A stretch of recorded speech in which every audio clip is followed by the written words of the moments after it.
Evergreen ടിപ്സിൻ്റെ പുതിയൊരു വീഡിയോയിലേക്ക് എല്ലാവർക്കും സ്വാഗതം. ഇന്ന് നമ്മൾ നല്ല കൊതിപ്പിക്കുന്ന മണവും രുചിയുമുള്ള ബീഫും കായാണ് വെക്കാൻ പോകുന്നത്. ഞാൻ ഈ പറയുന്ന മെത്തേഡിലാണ് നിങ്ങൾ ഈ കറി വെച്ചോളൂ. അപ്പോൾ നിങ്ങൾക്ക് വളരെ പെട്ടെന്ന് തന്നെ ഇത് വെച്ച് കഴിയും. അപ്പോൾ നമുക്ക് വേഗം തുടങ്ങാം. ഇറച്ചിയിലേക്ക് നമുക്കൊരു ടീസ്പൂൺ ഉപ്പിട്ടിട്ട് വെള്ളത്തിൽ ഇറച്ചി കഴുകിയെടുക്കാം. അപ്പോൾ നമ്മളിത് കഴുകി വെച്ചേക്കണ ഇറച്ചിയാണ്. ഇത് നമുക്ക് നല്ലോണം പിഴിഞ്ഞിട്ട് കുക്കറിലേക്ക് ഇട്ട് കൊടുക്കാം. ഇത് നമുക്ക് സ്റ്റൗ കത്തിക്കാം.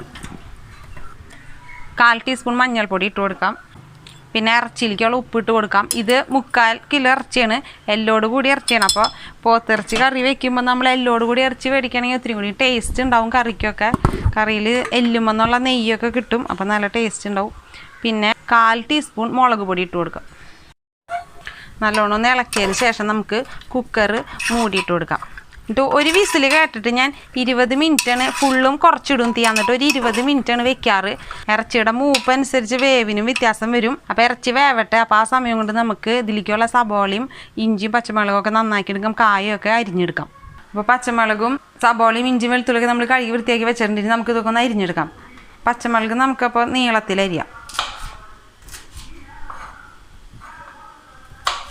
സബോള അധികം നൈസൊന്നും ആക്കണ്ട, നമ്മൾക്കിത് ഇറച്ചിയിൽ കിടന്ന് വേവാനുള്ളതാണ്. അപ്പോൾ നിങ്ങളിത്തിരി വലുതാക്കി അരിഞ്ഞാൽ കുഴപ്പമൊന്നുമില്ല.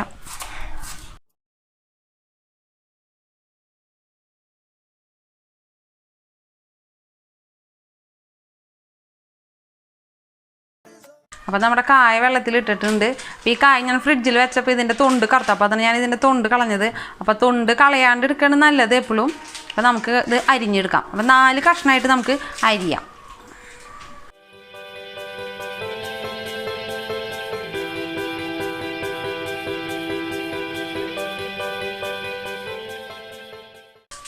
കട്ടിങ് പാഡുമ്പോൾ വെച്ചറിയണമെങ്കിൽ കുറച്ചും കൂടി സൗകര്യം ഉണ്ടാവും. നമുക്ക് ഒരു പൊട്ട് മഞ്ഞൾപ്പൊടി കായ അരിഞ്ഞ് വെച്ചതിലേക്ക് ഇട്ട് കൊടുക്കാം.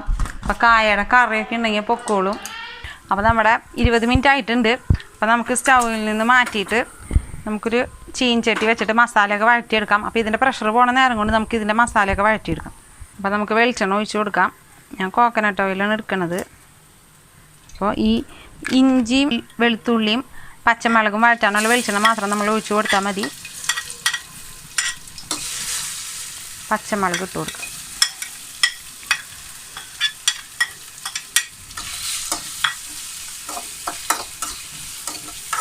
അപ്പം നമ്മുടെ ഇഞ്ചി വെളുത്തുള്ളിയും പച്ചമുളകൊക്കെ നല്ലോണം പച്ചമണം മാറി നല്ലൊരു ഇതായിട്ട് വന്നിട്ട് അധികം വഴന്ന് പോകുന്നു വേണ്ട, ജസ്റ്റ് ഒന്ന് ഇതായാൽ മതി. നമുക്ക് തീ കുറച്ച് വെച്ചിട്ട് ഇതിലേക്ക് പൊടികൾ ഇട്ട് കൊടുക്കാം. മഞ്ഞൾപ്പൊടി നമ്മൾ 1/4 ടീസ്പൂൺ ഇട്ടതാണ്. അപ്പോൾ 1/4 ടീസ്പൂണും കൂടി മഞ്ഞൾപ്പൊടി ഇട്ട് കൊടുക്കാം. പിന്നെ മല്ലിപ്പൊടി നമുക്കൊരു 3 ടീസ്പൂൺ ഇട്ട് കൊടുക്കാം.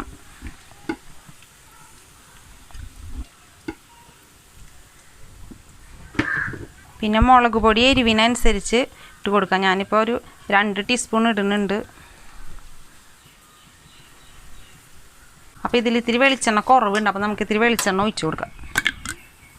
ഈ പൊടികൾ ഇടുമ്പോൾ ഇത്തിരി വെളിച്ചെണ്ണയിൽ മൊരിയണം പൊടികൾ, അതാണ് കറിയുടെ ടേസ്റ്റ്. അപ്പോൾ നിങ്ങളത് നോക്കിയിട്ട് തീ കുറച്ച് വെക്കുക. പൊടികൾ നല്ലോണം പച്ചമണം മാറണ വരെ നമുക്ക് ഇളക്കി കൊടുക്കുക. അപ്പോൾ നമ്മുടെ പൊടികളൊക്കെ നല്ലോണം പച്ചമണം മാറിയിട്ടുണ്ട്, വെളിച്ചെണ്ണയൊക്കെ തെളിഞ്ഞ് വന്നിട്ടുണ്ട്. അപ്പോൾ ഈ നേരത്ത് നമുക്ക് ഇതിലേക്ക് സബോളയും കറിവേപ്പിലയും കൂടി ഇട്ട് കൊടുക്കാം.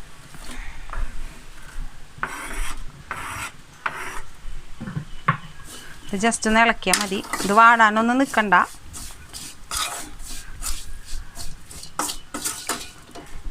നമുക്കിത് സ്റ്റൗ ഒന്ന് മാറ്റിയിട്ട് ഇറച്ചി വെന്തോ നോക്കാം.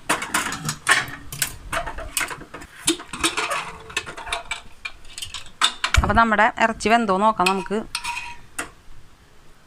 ഇറച്ചി വെന്തിട്ടുണ്ട്. അപ്പോൾ ഇറച്ചി നല്ലോണം വെന്തിട്ടുണ്ടെങ്കിൽ നിങ്ങൾ കായ ഇട്ടിട്ട് വിസിൽ കേൾക്കാൻ വെക്കണ്ട, വെറുതെ മുകളിലേക്ക് വെച്ചാൽ മതി. എന്നിട്ട് കായ വെന്ത് കഴിയുമ്പോൾ നമുക്ക് കറി എടുക്കാം. അപ്പോൾ ഇറച്ചിക്ക് ഒത്തിരി കൂടി വേവ് ഉണ്ടെന്നുണ്ടെങ്കിൽ നമുക്ക് കായും കൂടി അതിലിട്ടിട്ട് ഒരു വിസിൽ കേൾക്കാം. അപ്പോൾ സ്റ്റൗ കത്തിച്ചിട്ട് നമുക്കിതിലേക്ക് മസാലകൾ ഇട്ട് കൊടുക്കാം. എന്നിട്ട് നമുക്കിതിലേക്ക് അരിഞ്ഞ് വെച്ച കായ കഴുകി വാരി ഇട്ട് കൊടുക്കാം. അപ്പോൾ ഓൾറെഡി എൻ്റെ ഇറച്ചി നല്ലോണം വെന്തിട്ടുണ്ട്. അപ്പം ഞാൻ പിന്നെ കായ ഇട്ടിട്ട് വിസിൽ വെക്കണില്ല, കുക്കർ ജസ്റ്റ് ഒന്ന് മൂടി വയ്ക്കണുള്ളൂ. അപ്പോൾ നമ്മുടെ കായൊക്കെ വെന്തിട്ടുണ്ട്. ഇനി നമുക്കിത് നമ്മുടെ കാച്ചാനെടുത്ത ചീഞ്ചട്ടില്ല അതിലേക്ക് തന്നെ വെച്ചിട്ട് വെള്ളം വറ്റിച്ചെടുക്കാം. ഇനി നമുക്കിതിൽ ചെറിയൊരു ടീസ്പൂൺ മസാലപ്പൊടി ആഡ് ചെയ്ത് കൊടുക്കാം. ഇപ്പോൾ മസാലപ്പൊടി നിങ്ങൾക്ക് താല്പര്യമെന്നുണ്ടെങ്കിൽ പെരുംജീരകം തന്നെ പൊടിച്ചിട്ടാലും മതി. ഒരു ചെറിയ ടീസ്പൂൺ തന്നെ കുരുമുളക് പൊടിയും ആഡ് ചെയ്ത് കൊടുക്കാം. നല്ലോണം മിക്സ് ചെയ്യാം.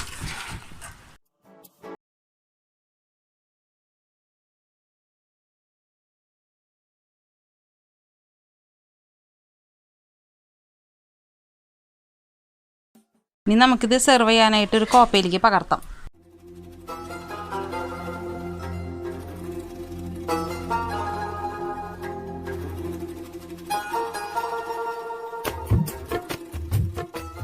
അപ്പം നമ്മുടെ നല്ല കുഴമ്പൻ പോത്തും കായ് ഇവിടെ റെഡി ആയിട്ടുണ്ട്.